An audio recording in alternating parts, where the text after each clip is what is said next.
मैं सीएम निचैन आपका स्वागत करता हूं आपके अपने यूट्यूब चैनल पर। दोस्तों आज की वीडियो यहाँ पर मैं आपको बताने वाला हूं कि जो रिटायर्ड एम्प्लॉइज होते हैं वो अपनी कैसे यहाँ पर इनकम टैक्स रिटर्न को फाइल करेंगे। जो भी रिटायर्ड पर्सन्स होते हैं उनके केस में कुछ उनको सैलरी भी मिलती है, पेंशन, उसके अलावा डेथ कम जो भी यहाँ पर बेनिफिट्स मिलते हैं या फिर उनका जो कम्युनिटी पेंशन अमाउंट है वो यहाँ पर उनको मिलता है, लीव एनकैशमेंट मिलता है। वो सारी चीज़ें हम यहाँ पर डिस्कस करने वाले हैं।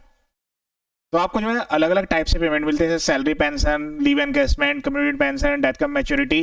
तो ये वाली जो वैल्यूज है उसकी आपको अलग से एग्जम्पशन मिलेगी, और जो आपका एनपीएस है या फिर उसके अलावा जीपीएफ फंड होता है, जीएस फंड होता है, ईपीएफ, उसकी डिडक्शन आपको अलग से मिलने वाली है।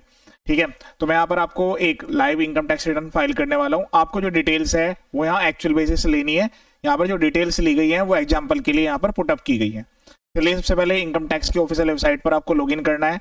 लॉगिन आपको अपने पैन कार्ड के द्वारा करना है, और एक चीज का और भी ध्यान रखिए, एआईएस और 26AS को जरूर वेरीफाई करना है आईटीआर फाइल करने से पहले। टोटल अमाउंट कितना मिला है वो यहाँ पर आपको एक्चुअल बेसिस जो भी आपको डॉक्यूमेंट्स मिलते हैं उसके बेस पर एंटर होगा, लेकिन एआईएस 26AS को वेरीफाई जरूर करना है। गलत डिटेल आ रही है तो उसको रेक्टिफाई कराना है। यहाँ पर आपको अपना पैन नंबर लिखना है, उसके बाद कंटिन्यू पर क्लिक करना है, पासवर्ड एंटर करके लॉगिन कर लेंगे। लॉगिन करने के बाद इस टाइप का व्यू आएगा। यहाँ पर असेसमेंट ईयर सेलेक्ट करेंगे ऑनलाइन, उसके बाद कंटिन्यू पर क्लिक कर देंगे। यहाँ पर आपको आना है स्टार्ट न्यू फाइलिंग, उसके बाद यहाँ से जो है सेलेक्ट करेंगे प्रोसीड, देन उसके बाद यहाँ पर ITR 1 सेलेक्ट कर लेंगे, उसके बाद प्रोसीड विद ITR 1 पर क्लिक करना है। ओके पर क्लिक कर देंगे। लेट्स गेट स्टार्टेड पर आपको क्लिक कर लेना है। उसके बाद यहाँ पर taxable income is more than basic exemption limit, ये सेलेक्ट करना है, कंटिन्यू पर क्लिक कर देना है। ओके पर क्लिक कर देंगे। सबसे पहले हम यहाँ पर पर्सनल इन्फॉर्मेशन वाली जो टैब है उस पर क्लिक करेंगे, और बाकी जो डिटेल्स है वो भी यहाँ पर हमें फिलअप करनी होगी। इस पेज पर आना है। इस बार जो है 2 एड्रेस डालना जरूरी है, तो आप कॉन्टैक्ट डिटेल्स पर क्लिक करके वहाँ पर प्राइमरी सेकेंडरी एड्रेस सेट कर लीजिएगा। उसके बाद नेचर ऑफ एम्प्लॉयमेंट, तो यहाँ पर जो आप पेंशनर है, स्टेट गवर्नमेंट पेंशनर है, सेंट्रल गवर्नमेंट पेंशनर है, या PSU पेंशनर्स है, अदर्स मतलब कोई अदर टाइप के पेंशनर्स है, तो इस केस में सेंट्रल गवर्नमेंट पेंशनर है, मैं सेलेक्ट कर लेता हूँ। इस बार जो है आपको जब आप इनकम टैक्स रिटर्न फाइल करेंगे तो 2 रिजीम यहाँ पर देखने के लिए मिलेगी, new tax regime, old tax regime. तो यहाँ पर बाय डिफॉल्ट नो रहेगा, इसका मतलब है न्यू टैक्स रिजीम में आप फाइल कर रहे हैं। न्यू टैक्स रिजीम में काफी ज्यादा बेनिफिट रहता है, 12,75,000 तक तो आपको कोई टैक्स देने की रिक्वायरमेंट नहीं आती। लेकिन अगर आप एग्जम्पशन रिडक्शन क्लेम करना चाहते हैं उसके लिए आपको ओल्ड टैक्स रिजीम में जाना पड़ेगा, किस टाइप के, जैसे 80C 80D वाली। बाकी जो आपको ये रिटायरमेंट बेनिफिट्स मिलते हैं वो न्यू टैक्स रिजीम में भी अलाउड है। जितने यहाँ पर हमने बेनिफिट्स मैंने अभी आपको लिख कर दिखाए हैं वो सारे के सारे यहाँ पर अलाउड होते हैं। हाँ, एक चीज का है कि भाई इस वाली जो ITR की लिमिट है ग्रोस टोटल इनकम वो 50 लाख रुपए तक की ITR 1 के केस में, वरना फिर आपको ITR 2 में जाना पड़ेगा। अब इसके बाद यहाँ वाले जितने भी इस बार जो है बैंक अकाउंट्स आपके हैं वो सारे के सारे देना जरूरी है। उसके बाद कंफर्म पर क्लिक कर देंगे। चलिए, अब इसके हिसाब से यहाँ पर जो है डिटेल भरेंगे। ग्रोस टोटल इनकम पर हम क्लिक कर लेंगे, उसके बाद एडिट पर क्लिक करना है। एडिट पर क्लिक करने के बाद यहाँ पर gross salary, with salary as per section 17 section 1, तो इसमें हम जो हमारी एग्जाम्पल वाली सीट है इसमें हम जो है टोटल वैल्यू, पूरी वैल्यू यहाँ पर एंटर करेंगे। ठीक है, इसके इसमें 14 लाख रुपीज लिया हुआ है, तो यहाँ पर हम जो है 14 लाख रुपीज यहाँ पर एंटर कर देंगे।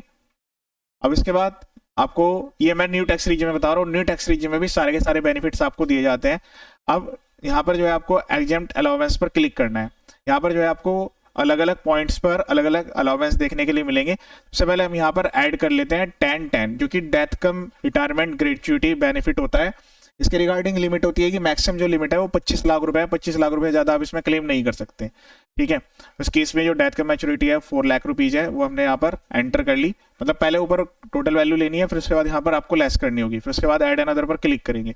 अब उसके बाद हम नेक्स्ट जो है अपना नेक्स्ट वाला पोर्शन ऐड करेंगे, इसमें की commuted value of the pension received, section 10(10)A में इसकी जो है यहाँ पर आपको एग्जम्पशन अलाउड होती है। कम्यूटेड जो आपका कम्यूटेड पेंशन होता है, लेकिन कम्यूटेड पेंशन के केस में क्या होता है कि इसमें कोई लिमिट नहीं है। यहाँ पर चाहे कितनी भी आपकी वैल्यू आपको मिली है वो पूरी की पूरी यहाँ पर अलाउड कर दी जाती है। आपको जो डिटेल्स है एक्चुअल में जो आपको फॉर्म मिलता है उसके बेस पर ही फिल आउट करनी है। ऐड अनदर पर क्लिक करेंगे, फिर उसके बाद यहाँ पर आपको 3rd नंबर पे आता है 10AA अर्न लीव एनकैशमेंट और रिटायरमेंट, इस पर आपको क्लिक कर लेना है। इसमें जो है लिमिट दी गई है, जो भी सेंट्रल गवर्नमेंट या फिर स्टेट गवर्नमेंट एम्प्लॉइज होते हैं तो उस केस में तो कोई लिमिट नहीं है, लेकिन प्राइवेट वालों के लिए यहाँ पर 20 लाख रुपए की लिमिट रहती है। इस हिसाब से हम यहाँ पर वैल्यू एंटर कर लेते हैं अभी 2 लाख रुपीज। ठीक है, इस तरीके से आपको डिटेल एंटर करनी है। उसके बाद 75,000 रुपए की स्टैंडर्ड डिडक्शन यहाँ पर आपको अलाउड होती है।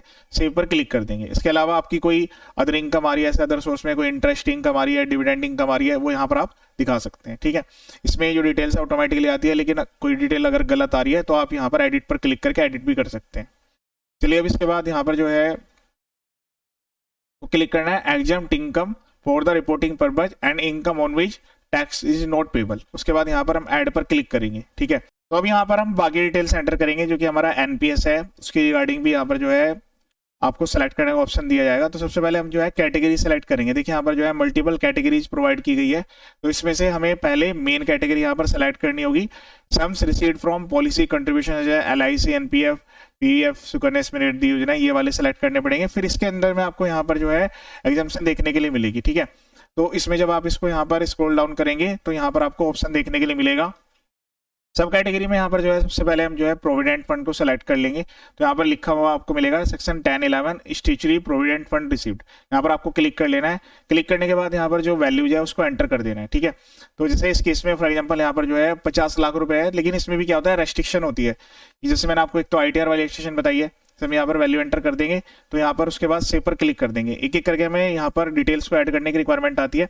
वैसे आपको जो है दोनों चीज़ें यहाँ पर नहीं मिलती है, एक ही चीज़ यहाँ पर प्रोवाइड की जाती है। तो फिर आपका जो पैसा है वो NPS में रहेगा या फिर उसका GPF या फिर जो EPF फंड होते हैं उसमें रहता है, ठीक है। लेकिन इसमें भी कुछ कंडीशन यहाँ पर अप्लाइड रहती है, मैं भी आपको एग्जाम्पल से बता देता हूँ। दूसरा जो रिपोर्टिंग है वो आपको करना जरूरी है। ऐसा नहीं है कि आपने क्योंकि एग्जाम्प्ट है, क्योंकि काफी ज्यादा अमाउंट जो आपके बैंक अकाउंट्स में आता है, हो सकता है आपने FD कर दी हो, प्रॉपर्टी ले रही हो, तो कल को नोटिस आने के चांस काफी ज्यादा रहते हैं। ऐड पर क्लिक करेंगे, उसके बाद यहाँ पर कैटेगरी में आपको सेलेक्ट करना है, फिर से यहाँ पर यही वाला ऑप्शन आपको सेलेक्ट कर लेना है। अब इसके बाद यहाँ पर सेकंड कैटेगरी सेलेक्ट करनी है 10(12)। तो इसमें क्या है कि जो भी आपकी एग्जाम्पशन है वो यहाँ पर अलाउड होगी, वो यहाँ पर 60% off the total amount payable at the time of such closure, उससे ज्यादा नहीं होगी। तो आपको ये खुद से कैलकुलेट करना होगा और उसके बाद जो है यहाँ पर वैल्यू एंटर करनी होगी। इस तरीके से यहाँ पर जो है डिटेल्स का ध्यान रखना होगा। कैलकुलेशन आपको यहाँ पर खुद से करनी होगी। उसके बाद सेव पर क्लिक कर देंगे, ठीक है। इसके बाद यहाँ पर जो है हम प्रोसीड पर क्लिक करेंगे, उसके बाद कंफर्म पर क्लिक कर देंगे। देन उसके बाद यहाँ पर नेक्स्ट ऑप्शन आता है डिडक्शन का। तो न्यू टैक्स रिजीम में तो डिडक्शन काफी ज्यादा डिडक्शन यहाँ पर अलाउड नहीं होती है। उसके बाद कंफर्म पर क्लिक करेंगे। हाँ, एक पॉइंट आता है, ये मैं आपको बता देता हूँ। जैसे कि आपकी जो सैलरी आपको मिली है, तो सैलरी के केस में क्या है कि जो भी central government state government employees होते हैं उनको यहाँ पर 80 CCD2 की जो रिडक्शन है वो यहाँ पर अलाउड की जाती है। तो आप एक बार जो आपका फॉर्म 16 है उसमें ये चीज चेक कर लीजिएगा। जिस भी पीरियड तक आप एम्प्लॉयड थे, जहां तक आपकी सैलरी आ रही थी, तो उसके लिए आपको यहाँ पर एग्जाम्पशन मिलेगी। पेंशन के केस में ये चीज अलाउड नहीं होती है। उसके बाद कंफर्म पर क्लिक कर देंगे। उसके बाद यहाँ पर टैक्स पेड, तो आपका जो TDS कोई भी कटा होगा, हो सकता है यहाँ पर जो है आपको काफी ज्यादा हैवी अमाउंट का TDS जो है डिडक्ट कर लिया गया हो, तो वो भी सब चीजें यहाँ पर डिटेल्स ऑटोमेटिकली आ रही है, उसको एक बार वेरीफाई कर लेंगे। उसके बाद कंफर्म पर क्लिक करेंगे। देन उसके बाद यहाँ पर वेरीफाई पर क्लिक करना है, वेरीफाई टैक्स लायबिलिटी। उसके बाद कंफर्म पर क्लिक करेंगे। जैसे कि मैंने आपको बताया, टोटल इनकम अगर आपकी 50 लाख रुपए से ज्यादा है तो फिर उस केस में जो है आपको ITR 2 फाइल करने की रिक्वायरमेंट आएगी। उसके बाद प्रोसीड टू वेरीफाई पर क्लिक करेंगे, सारी डिटेल्स को एक बार वेरीफाई कर देंगे। फिर उसके बाद प्रीव्यू एंड सबमिट पर क्लिक करेंगे। उसके बाद नेम को सिलेक्ट करना है, प्लेस एंटर करना है। उसके बाद प्रोसीड टू वैलिडेट पर क्लिक करेंगे। यहाँ पर इस टाइप का मैसेज आएगा। फिर उसके बाद प्रीव्यू पर क्लिक करेंगे। ITR को प्रीव्यू करना है, प्रोसीड टू वैलिडेट पर क्लिक करना है, प्रोसीड टू वेरीफाई पर क्लिक करना है। यहाँ पर पहले वाले ऑप्शन पर टिक करेंगे, E-वेरीफाई नाउ। उसके बाद कंटिन्यू पर क्लिक कर लेना है। कंटिन्यू करने के बाद यहाँ पर पहले वाले ऑप्शन पर क्लिक करेंगे, आधार OTP। उसके बाद कंटिन्यू पर क्लिक करेंगे, आई एग्री पर क्लिक करना है, जनरेट आधार OTP पर क्लिक कर देना है। जो आधार में रजिस्टर्ड मोबाइल नंबर है उस पर OTP जाएगा। उसके बाद जैसे आप OTP वेरीफाई करेंगे तो यहाँ पर जो है आपकी रिटर्न फाइल हो जाएगी। वैलिडेट पर क्लिक करना है, सबमिट पर क्लिक कर देना है। यहाँ पर सबमिट का बटन आएगा। उसके बाद प्रोसीड पर क्लिक कर देना है। जो आपकी ITR है वो यहाँ पर सक्सेसफुली सबमिट हो चुकी है। ईमेल आईडी और मोबाइल नंबर पर कंफर्मेशन भी जाएगा। यहाँ से डाउनलोड रिसीट यानी कि एक्नॉलेजमेंट डाउनलोड कर लीजिएगा। उसके अलावा ई फाइल में आप जाकर यहाँ पर व्यू फाइल रिटर्न से फॉर्म भी डाउनलोड कर सकते हैं। मैंने कंप्लीट प्रोसेस आपको बता दिया है। अगर आपको कंप्यूटेशन की भी रिक्वायरमेंट है तो आपको खुद से ड्राफ्ट करनी होगी। इसके लिए मैंने सेपरेट वीडियो अपने यूट्यूब चैनल पर अपलोड कर दिया है, उसकी आप हेल्प ले सकते हैं। वीडियो को शेयर जरूर कीजिएगा। यहाँ पर जो है काफी सारे वीडियो ITR 1 2 3 4 5 6 सबके लिए डिटेल वीडियो अवेलेबल है। चैनल का पर्पज फुल्ली एजुकेशनल है। ये वीडियो देखने के लिए थैंक यू सो मच।